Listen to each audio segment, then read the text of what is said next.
नमस्कार दर्शकों, मैं आर्यश अग्निहोत्री आप सबका स्वागत करता हूं। दर्शकों, आज हम बात करेंगे बृहस्पति के राशि परिवर्तन से मेष राशि पर क्या प्रभाव होगा। बृहस्पति 22 अप्रैल 2023 को राशि परिवर्तन कर रहे हैं।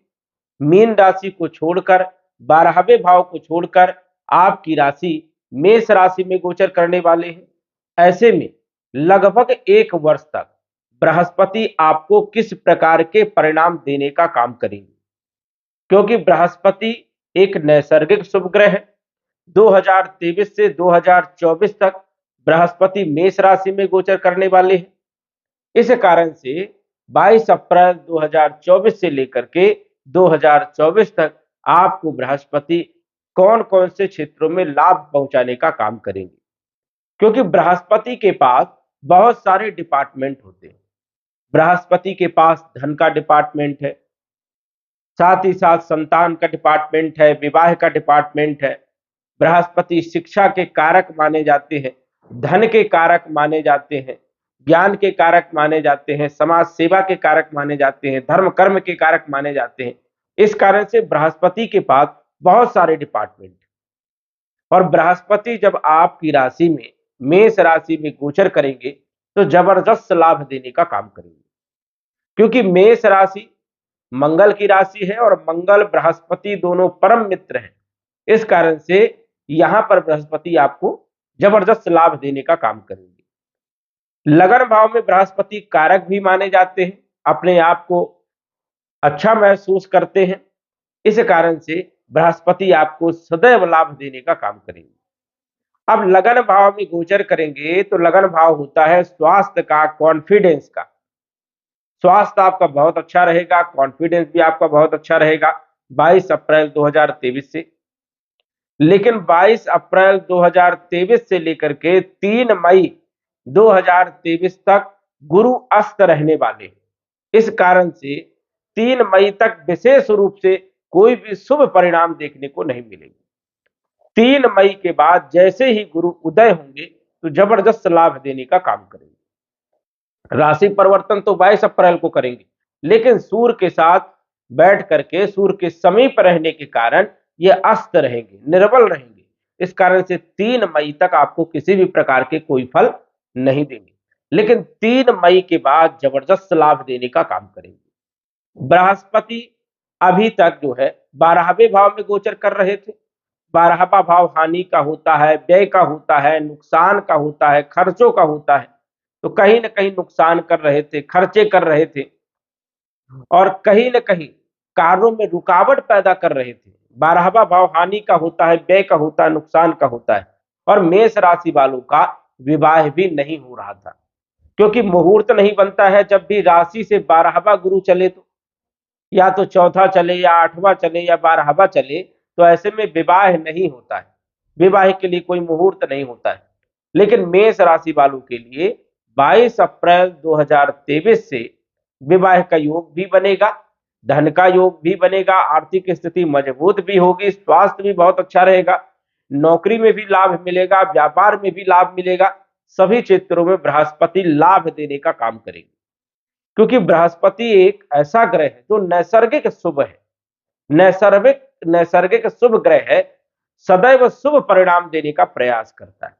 लेकिन आपकी जन्म पत्रिका में गुरु की स्थिति अच्छी होनी चाहिए, योग कारक होनी चाहिए, तभी आपको जबरदस्त लाभ देखने को मिलेगा। इस चीज को भी आपको विशेष रूप से ध्यान देना है। यह फलादेश चंद्र राशि पर आधारित है, नाम राशि के आधार पर भी जान सकते हैं, और जो लोग लग्न राशि के आधार पर देखते हैं तो लग्न राशि के आधार पर भी जान सकते हैं। अब गुरु आपके लगन भाव में गोचर करेगा, स्वास्थ्य बहुत अच्छा रहेगा, कॉन्फिडेंस बहुत अच्छा रहेगा, नए कार्यों के प्रति आपका लगाव बढ़ेगा, नए कार्य करने के लिए आप तत्पर रहेंगे और आपको सफलता भी दिलाने का काम करेगा। गुरु की पंचम दृष्टि आपके पंचम भाव में पड़ेगी। पंचम भाव होता है शिक्षा का, संतान का, प्रेम विवाह का, फाइनेंस का। तो कहीं ना कहीं शिक्षा आपकी बहुत अच्छी रहेगी, शानदार रहेगी। प्रेम विवाह में सफलता दिलाने का काम करेंगे, विवाह का योग बनाने का काम करेंगे, संतान का योग बनाने का काम करेंगे। संतान पक्ष से खुशखबरी आपको मिल सकती है। तो ये सारे लाभ आपको देने का काम करेंगे बृहस्पति। फाइनेंस सेक्टर को मजबूत करने का काम करेंगे। वही इनकी सप्तम दृष्टि सप्तम भाव में पड़ेगी। सप्तम भाव होता है विवाह का, वैवाहिक जीवन का, पार्टनरशिप का, दैनिक आय का। तो कहीं ना कहीं जो है दैनिक आय में वृद्धि करने का भी काम करेंगे। जिन लोगों का विवाह नहीं हो रहा था, विवाह करवाने का काम करेंगे। जिन लोगों का दाम्पत्य जीवन खराब था, दाम्पत्य जीवन को सुधारने का काम करेंगे। तो इन सभी क्षेत्रों में लाभ पहुंचाने का काम करेंगे और दैनिक आय में वृद्धि करने का काम करेंगे। गुरु की नवम दृष्टि नवम भाव में पड़ेगी, भाग्य भाव में पड़ेगी। भाग्य भाव में गुरु की दृष्टि शुभ मानी जाती है, इस कारण से भाग्य में वृद्धि करने का काम करेंगे बृहस्पति। धर्म कर्म में आपकी रुचि बढ़ेगी, पिता से संबंध मजबूत बनेंगे और पिता का सहयोग लेकर के यदि आप कोई भी काम करते हैं तो उसमें आपको सफलता भी देखने को मिलेगी। कुल मिलाकर के यदि हम देखें तो बृहस्पति आपके लिए शुभ है। और मेष राशि वालों के लिए, मेष लग्न वालों के लिए वैसे ही गुरु जो है योग कारक माना जाता है, क्योंकि ये आपके भाग्य भाव के मालिक है और 12वें भाव के मालिक है। तो जो लोग विदेश जाना चाहते हैं उन लोगों के लिए समय बहुत अच्छा है। विदेश में यदि आप नौकरी करना चाहते हैं, व्यापार करना चाहते हैं या आउट इनपुट कुछ भी करना चाहते हैं तो जबरदस्त लाभ देखने को मिलेगा। यदि आप वीजा के लिए अप्लाई किए हैं या ग्रीन कार्ड के लिए अप्लाई किए हैं तो भी आपको मई के बाद जबरदस्त सफलता देखने को मिलेगी। अब 1 वर्ष तक गुरु आपकी राशि में ही गोचर करने वाले हैं, जबरदस्त लाभ देने का काम करेंगे, आपकी इच्छाओं को पूरा करने का काम करेंगे और जिस चीज पर आप हाथ डालोगे उसमें आपको सफलता देखने को मिलेगी। क्यों? क्योंकि शनि भी आपके लाभ भाव में गोचर कर रहे हैं और लगभग 2.5 वर्ष तक यहाँ पर रहने वाले हैं, जबरदस्त लाभ देने का काम करेंगे। वही यदि हम बात करें तो राहु भी आपके लगन भाव में गोचर करेंगे, थोड़ा कंफ्यूजन पैदा करने का काम करेंगे, अक्टूबर तक भ्रमित करने का काम करेंगे और चांडाल दोष भी यहाँ पर बनेगा। लेकिन बृहस्पति मई के बाद मजबूत स्थिति में रहेंगे, इस कारण से राहु ज्यादा कुछ नुकसान नहीं पहुंचा पाएगा। लेकिन फिर भी कोई भी डिसीजन यदि आप लेते हो तो सोच करके डिसीजन लीजिए, समझ करके लीजिए, दूसरों का सलाह लेकर के कीजिए, जिससे आपको जबरदस्त लाभ देखने को मिलेगा। क्योंकि चांडाल दोष कहीं ना कहीं जो है आरोप प्रत्यारोप लगाने का काम करता है, लांछन लगाने का काम करता है और कहीं ना कहीं जो है आप किसी भी कार्यों में, बड़े कार्यों में फंसने का भी यहाँ पर जो है योग बनता है। इसलिए कोई भी काम यदि आप करते हैं तो सोच विचार करके करने की आपको जरूरत रहेगी। वैसे यदि देखा जाए तो बृहस्पति आपके लिए पूर्ण रूप से शुभ है, शनि आपके लिए पूर्ण रूप से शुभ है और कहीं ना कहीं राहु भी आपको लाभ देने का काम करेगी। तो तीनों ही ग्रह आपका सपोर्ट करने वाले हैं, समय आपका बेहतर रहेगा।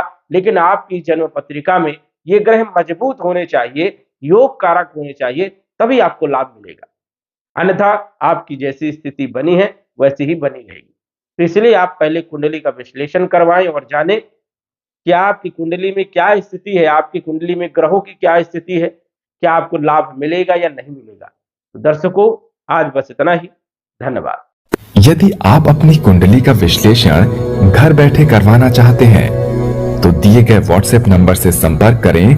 साधारण फीस जमा करके आप अपनी कुंडली का विश्लेषण फोन के माध्यम से घर बैठे ही करवा सकते हैं और जान सकते हैं अपने भूत, भविष्य और वर्तमान के बारे में। धन्यवाद। WhatsApp number 94798939